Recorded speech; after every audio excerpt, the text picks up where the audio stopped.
তুমি কেমন আছো? জি চাচা ভালো, কিন্তু উনি তো বাড়িতে নাই। আরে না, আমি তো রোহানরে খুঁজতে আসি নাই, এই পথে যাইতাছিলাম, দেখলাম এনে একটা না না মানে না মানে তুমি কাম করতেছো। ও আচ্ছা। তোমারে তুমি মনে হয় খুব কষ্টে আছো তাই না? আমারও খুব খারাপ লাগে। তুমি এত সুন্দরী, কেমনে একটা গরিব ফকিরের কপালে ঈশা জুটলা কত? খবরদার, আমার জামাইয়ের আরেকবারও গরিব বা ফকির কইবেন না। আমার জামাইয়ের যা আছে আমি তাতেই মেলা খুশি। আর আমি তো তার যা কিছু আছে সবকিছু জানি না শুনে তারে বিয়ে করছি। আপনি যদি আর একটা বাজে কথা তারে নিয়ে কন, আমি কিন্তু পাড়ার লোকজন এক জায়গায় করবো। হা, রাগ করো না, আমি তো ওইভাবে কই নাই।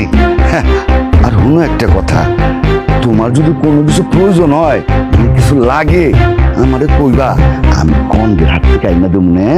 ধরু তাহের আপনার গঞ্জ থেকে আনা, আমি কি কইছি যে আমার কিছু লাগবো? আপনি বরং আপনার বউরে যায় জিগান যে হ্যার কি লাগবে। দেখেন আপনার সংসার যেন আবার না ভাঙে। বুড়া বয়সে এসে ভীমরতি দেখাই। তুমি কি আমারে হুমকি দিতেছো? যদি হুমকি মনে করেন তাহলে সেটাই দিতেছে। আপনি এখন এনতে যাইবেন নাকি আমি আপনারে পাতিল দিয়া কামটা তুমি ভালো করলা না, কথাটা মনে রাখো। এইখানে একজন